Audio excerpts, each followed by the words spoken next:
Good evening students. आज का हमारा जो टॉपिक है वो है कीन्स का मुद्रा की मांग का सिद्धांत। इसे मुद्रा की मांग का आधुनिक सिद्धांत भी कहा जाता है। कीन्स ने मुद्रा के परिमाण सिद्धांत का रिफॉर्मुलेशन या पुनर्रचना है वो की है, और जिस पुस्तक में उन्होंने इसका वर्णन किया है उसका नाम है general theory of employment, interest and money. Keynes के मुद्रा की मांग के सिद्धांत को इनकम अप्रोच अथवा सेविंग एंड इन्वेस्टमेंट अप्रोच भी कहा जाता है। अब कीन्स की मुद्रा के मांग के सिद्धांत को पढ़ने से पहले हमें यह जानना आवश्यक है कि मुद्रा की मांग क्या होती है। मुद्रा की मांग से हमारा अर्थ है कि लोगों के पास जो रियल कैश बैलेंस होता है, या दूसरे शब्दों में हम कहें तो लोग मुद्रा की जो मात्रा नकद रूप में अपने पास रखते हैं उसे मुद्रा की मांग कहा जाता है। अब है रियल कैश बैलेंस क्या होता है। रियल कैश बैलेंस से पहले हम देखेंगे कि मॉनेटरी कैश बैलेंस क्या होता है। मॉनेटरी कैश बैलेंस जो होता है वो लोगों के पास मुद्रा की वह मात्रा जो नकद रूप में होती है लेकिन कीमत से अप्रभावित होती है उसे कहा जाता है। जबकि वास्तविक नकद कोष होते हैं उनमें व्यक्तियों की उस मुद्रा को शामिल किया जाता है जो कि उनके पास कैश रूप में होती है और जिसके ऊपर कीमत का प्रभाव पड़ता है। अर्थात दूसरे शब्दों में हम कहें तो वास्तविक नकद कोष क्या होता है, मौद्रिक नकद कोष में कीमत का भाग देने पर हमें वास्तविक नकद कोष प्राप्त होता है। अर्थात वास्तविक नकद कोष जो होते हैं वो कीमत से प्रभावित होते हैं। अब हमारे लिए यह जानना आवश्यक है कि लोग मुद्रा की मांग क्यों करते हैं या अपने पास रियल कैश बैलेंस के रूप में मुद्रा को क्यों रखते हैं। तो कीन्स के अनुसार लोग जो मुद्रा की मांग है वो 3 उद्देश्यों की पूर्ति के लिए करते हैं। पहला उद्देश्य है लेन देन का उद्देश्य या ट्रांजैक्शन मोटिव। दूसरा जो उद्देश्य है वो है सतर्कता उद्देश्य या सावधानी उद्देश्य। तीसरा है सट्टा उद्देश्य। सबसे पहले हम देखेंगे लेन देन का उद्देश्य। तो व्यक्ति जो है वो अपने पास या एक अर्थव्यवस्था जो है वो अपने पास जो कैश रूप में मनी रखते हैं वो इसलिए रखी जाती है कि ताकि वो सामान्य लेन देन के जो कार्य हैं उनको आसानी से निपटा सकें। क्योंकि मुद्रा की प्राप्ति का समय और उसके व्यय का जो समय होता है इन दोनों में डिफरेंस होता है। जैसे यदि हम उदाहरण से ही देखें तो हम देखते हैं कि हमें जो सैलरी है वो महीने की पहली तारीख को मिलती है, लेकिन हम पहली तारीख को ही इस पूरी मुद्रा को खर्च नहीं करते हैं, बल्कि पूरे महीने की वस्तुओं और सेवाओं पर खर्च करने के लिए हमें इस मुद्रा की आवश्यकता होती है, और इसके लिए हम कुछ मुद्रा को कैश रूप में अपने पास बचा के रखते हैं। इसी तरीके से यदि हम फर्म है, इंडस्ट्री हैं, उनकी स्थिति को देखें तो फर्मों को भी रॉ मटेरियल है और जो लेबर उन्होंने लगा रखा है उसको पेमेंट करने के लिए मुद्रा की आवश्यकता होती है, लेकिन उनको जो सैलरी या इनकम जो प्राप्त होती है फैक्ट्री को वो एक लंबी अवधि के बाद ही प्राप्त होती है। इसलिए उनको भी एक निश्चित मात्रा जो नकद रूप में मुद्रा की रखनी आवश्यक होती है। हम देखते हैं कि जो लेन देन के उद्देश्य के लिए मुद्रा की मांग है उसके ऊपर आय के स्तर का प्रभाव पड़ता है। अर्थात जैसे M1 यहाँ पर है लेन देन उद्देश्य के लिए मुद्रा की मांग is equal to function of Y. Y यहाँ है आय का स्तर। लेन देन के उद्देश्य के लिए मुद्रा की मांग का जो निर्धारण है वो मुख्य रूप से आय के स्तर पर निर्भर करता है, और M1 और जो Y है इनके मध्य जो संबंध है वो धनात्मक होता है। अर्थात जैसे जैसे आय का स्तर ऊंचा बढ़ता चला जाता है या हमारी आय है उसमें वृद्धि होती चली जाती है तो लेन देन के उद्देश्य के लिए जो रखी जाने वाली मुद्रा की मांग है वो भी अधिक होती है। हमारी आय का स्तर अगर कम हो जाता है या हमारी जो इनकम है वो कम हो जाती है तो मुद्रा की मांग या कैश रूप में हम जो मुद्रा रखेंगे वो उसकी मात्रा भी कम हो जाएगी। दूसरा हमारा उद्देश्य है सावधानी का उद्देश्य या सतर्कता उद्देश्य। इस उद्देश्य के अंतर्गत मुद्रा की जो मांग या मुद्रा को कैश रूप में हम अपने पास रखते हैं, वो इसलिए रखा जाता है कि अचानक किसी आवश्यकता को पूरा करने के लिए या हमारा कोई वित्तीय दायित्व पूरा करने के लिए हमें इस मुद्रा की आवश्यकता होती है। जैसे कि हम पढ़ाई के लिए यदि फॉरेन या उच्च शिक्षा प्राप्त करने के लिए विदेश जाना चाह रहे हैं, तो हमें इसके लिए क्या होगा, मनी की आवश्यकता होगी, और उसके लिए हमें पूर्व में ही उस मुद्रा को कैश रूप में अपने पास बचा के रखना ही पड़ेगा। एक सामान्य उदाहरण ही देखें, जैसे हम मार्केट जाते हैं, तो मार्केट जाते समय भी हमें कुछ अतिरिक्त जो मुद्रा है वो अपने पास रखनी पड़ती है, क्योंकि जब हम ख़रीदारी करते हैं तो ख़रीदारी के समय हमारा ख़रीदारी का उद्देश्य है जो वो बदल जाता है। जैसे कि जो दुकानदार है वो कुछ आकर्षक वस्तुएं हमें दिखा देता है, तो उसके लिए हमें एक्स्ट्रा कुछ मुद्रा अपने पास रख के लेके जाते हैं ताकि हम उस ख़रीदारी के उद्देश्य को पूरा कर सकें। अब है जो सावधानी के उद्देश्य के लिए जो मुद्रा की मांग है वो भी आय के स्तर पर निर्भर करती है। यहाँ हम देखें समीकरण, तो M2 = function of y। M2 यहाँ है सावधानी के उद्देश्य के लिए मुद्रा की मांग, y है ये आय के स्तर या इनकम लेवल को बता रही है। तो जैसे जैसे हमारी आय बढ़ती चली जाती है वैसे वैसे सावधानी उद्देश्य के लिए जो मुद्रा की मांग है वो भी बढ़ती चली जाती है। इसका तात्पर्य है कि आय अधिक होने पर सावधानी के उद्देश्य या अचानक आवश्यकता के लिए हम अपने पास अधिक मुद्रा रखते हैं।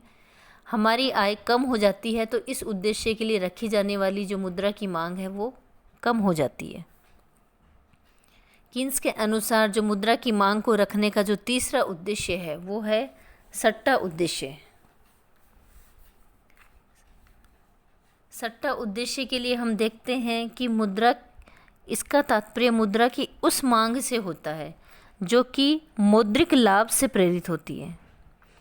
अर्थात हम कहें तो इस उद्देश्य के अंतर्गत हम जो कैश रूप में मनी अपने पास रखते हैं वो इसलिए रखते हैं ताकि इसका इन्वेस्टमेंट हम बॉन्ड तथा अन्य शेयरों को खरीदने में खरीद सकें, ताकि भविष्य में इससे हम लाभ प्राप्त कर सकें।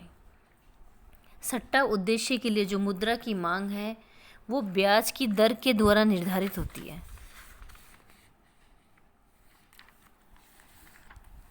और सट्टा उद्देश्य के लिए जो मुद्रा की मांग है उस पर ब्याज की दर का प्रभाव पड़ता है। ब्याज की दर और जो बॉन्ड की कीमत है उनमें विपरीत संबंध होता है, क्योंकि हम देखते हैं कि जैसे बॉन्ड पर मिलने वाली ब्याज की दर अगर ऊंची है तो उस समय बॉन्ड की कीमत कम होगी, तो जो व्यक्ति हैं वो बॉन्ड को अधिक खरीदना चाहता है। अर्थात हम कहेंगे कि जब ब्याज की दर अधिक होती है तो हम बॉन्ड को अधिक खरीदते हैं, और जो नकद रूप में रखी जाने वाली मुद्रा है उसकी मात्रा कम हो जाती है। अतः जब ब्याज की दर अधिक होती है तो बॉन्ड से मिलने वाली आय जो है वो अधिक मिलने की संभावना की वजह से हम बॉन्ड के ऊपर अधिक इन्वेस्टमेंट करते हैं, और सट्टा उद्देश्य के लिए जो रखी जाने वाली कैश रूप में जो मुद्रा की मांग है वो कम हो जाती है। तो यहाँ पर हम कहेंगे कि M3 जो है, M3 = function of R। M3 यहाँ है सट्टा उद्देश्य के लिए रखी जाने वाली मुद्रा की मांग, R है ब्याज की दर। तो सट्टा उद्देश्य के लिए रखी जाने वाली मुद्रा की मांग और ब्याज की दर के मध्य विपरीत संबंध होता है, क्योंकि जब ब्याज की दर बढ़ जाती है तो व्यक्ति बॉन्ड को ज़्यादा खरीदने लगते हैं और कैश रूप में मुद्रा अपने पास कम रखते हैं। कैश रूप में मुद्रा कम रखने का तात्पर्य है कि ब्याज की दर अधिक होने पर सट्टा उद्देश्य के लिए रखी जाने वाली मुद्रा की मांग कम हो जाएगी। इसी स्थिति को हम एक डायग्राम के द्वारा भी एक्सप्लेन कर सकते हैं, जिसमें हमने एक्स एक्सेस पर M3 या सट्टा उद्देश्य के लिए मुद्रा की मांग को शामिल किया है, जबकि जो वाई एक्सेस है उस पर हमने ब्याज की दर को लिया है। सर्वप्रथम हम देखते हैं कि जब ब्याज की दर ऊंची होती है उस समय सट्टा उद्देश्य के लिए की जाने वाली मुद्रा की मांग कम है, क्योंकि हमने जो पैसा है उसको बॉन्ड या शेयर को खरीदने में इन्वेस्ट कर दिया है। जब ब्याज की दर अधिक है तो उस समय हमारे पास कैश रूप में जो पैसा है वो कम बचता है। जब ब्याज की दर कम हो जाती है तो बॉन्ड की कीमत या शेयर की कीमत ज़्यादा हो जाएगी। ऐसी स्थिति में अधिक कीमत पे हम बॉन्ड या शेयर को नहीं खरीदेंगे और कैश रूप में अपने पास अधिक पैसा बचा के रखते हैं, अर्थात सट्टा उद्देश्य के लिए मुद्रा की मांग बढ़ जाती है। जब ब्याज की दर कम होती है तो सट्टा उद्देश्य के लिए या कैश रूप में रखी जाने वाली मुद्रा की जो मांग है वो बढ़ जाएगी। अब हमने यहाँ पर 3 तरह की मुद्रा की मांग को देखा है, M1, M2, M3। M1 है लेन देन उद्देश्य के लिए मुद्रा की मांग, M2 है सावधानी उद्देश्य के लिए मुद्रा की मांग। ये दोनों ही जो मांग है M1, M2, ये आय के स्तर या इनकम लेवल से प्रभावित होती हैं। जैसे जैसे आय बढ़ती है इन दोनों ही उद्देश्यों के लिए रखी जाने वाली मुद्रा की मांग जो होती है वो बढ़ जाती है, अर्थात इन दोनों M1, M2 का जो आय के स्तर से संबंध है वो पॉजिटिव है। तीसरा है M3 जो है वो है सट्टा उद्देश्य के लिए रखी जाने वाली मुद्रा की मांग। यह ब्याज की दर से प्रभावित होती है और ब्याज की दर और M3 के मध्य नेगेटिव रिलेशन होता है। यदि हम यहाँ पर मुद्रा की कुल मांग को देखना चाहें तो मुद्रा की कुल मांग इन तीनों तरह की मांग के जोड़ से हमें प्राप्त होती है। MD = M1 + M2 + M3। MD यहाँ मुद्रा की कुल या टोटल डिमांड है, M1 लेन देन के उद्देश्य के लिए मुद्रा की मांग, M2 सावधानी उद्देश्य के लिए मुद्रा की मांग और M3 है वो सट्टा उद्देश्य के लिए मुद्रा की मांग है। यहाँ हम मुद्रा की कुल मांग को डायग्राम के द्वारा प्राप्त कर सकते हैं। जो पहला चित्र है उसमें हमने लेन देन के उद्देश्य के लिए मुद्रा की मांग और सावधानी उद्देश्य के लिए मुद्रा की मांग दोनों को एक साथ लिया है, यानी M1 और M2। जो Y एक्सिस पे है यहाँ हमने आय के स्तर को नहीं लिया बल्कि ब्याज की दर को लिया है और ब्याज की दर का M1 और M2 के ऊपर कोई प्रभाव नहीं पड़ता है क्योंकि M1 और M2 तो आय के स्तर से निर्धारित होती हैं। तो यहाँ हम देखते हैं कि R1 जब ब्याज की दर है उस समय जो M1, M2 उद्देश्य के लिए रखी जाने वाली मुद्रा की जो मांग है वो R1T या 20 के बराबर है। यह ब्याज की दर के कारण नहीं है बल्कि R1T जो मांग है वो आय के स्तर के द्वारा निर्धारित हो रही है। जब ब्याज की दर R1 है या R1 से नीचे हो जाती है तब भी हम देखते हैं कि M1, M2 की स्थिति जो है वो फिक्स है, यानी ब्याज की दर का प्रभाव इन दोनों ही उद्देश्यों के लिए रखी जाने वाली मुद्रा की मांग पर नहीं पड़ता है। दूसरे डायग्राम में हमने देखा है सट्टा उद्देश्य के लिए रखी जाने वाली मुद्रा की मांग और ब्याज की दर के मध्य संबंध। Y एक्सिस पे हमने M3 या सट्टा उद्देश्य के लिए मुद्रा की मांग को लिया है, Y एक्सिस पे हमने ब्याज की दर को लिया है। यहाँ हम देखते हैं कि इन दोनों के मध्य ही विपरीत संबंध है, इसलिए जो वक्र है वो हमें नीचे की ओर गिरता हुआ प्राप्त हो रहा है। जब ब्याज की दर अधिक होती है तो सट्टा उद्देश्य के लिए रखी जाने वाली मुद्रा की मांग कम हो जाती है।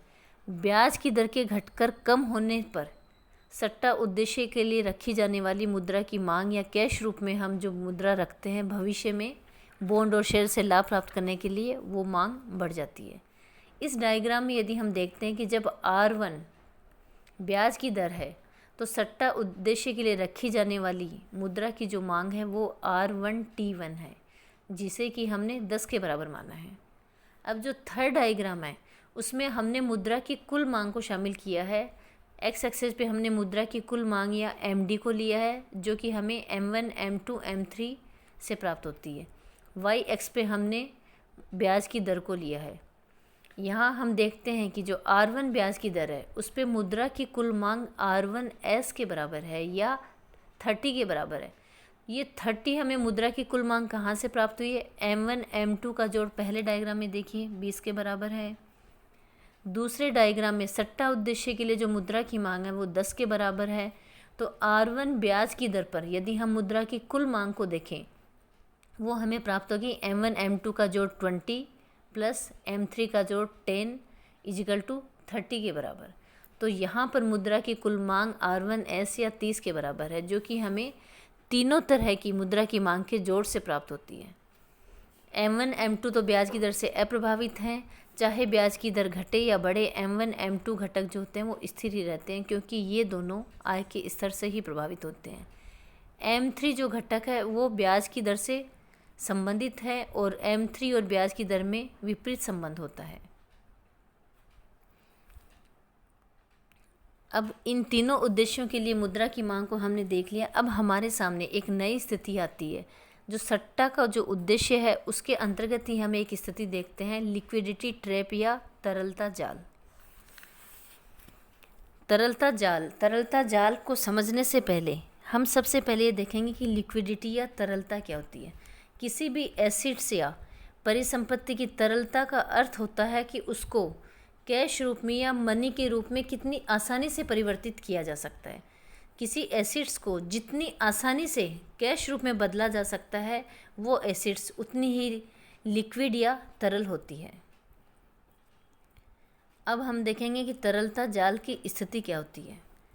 तरलता जाल की स्थिति में हम देखते हैं कि एक बहुत यहाँ जैसा कि चित्र में हम देख रहे हैं कि वाई एक्सेस पे ब्याज की दर और एक्स एक्सेस पे सट्टा उद्देश्य के लिए रखी जाने वाली मुद्रा की मांग को हमने देखा है। यह वक्र जो है वो नीचे की ओर गिरता हुआ है, लेकिन एक स्थिति ऐसी आ जाती है जब एक बहुत कम ब्याज की दर पर या एक न्यूनतम ब्याज की दर पर सट्टा उद्देश्य के लिए रखी जाने वाली मुद्रा की जो मांग है वो अनंत हो जाती है।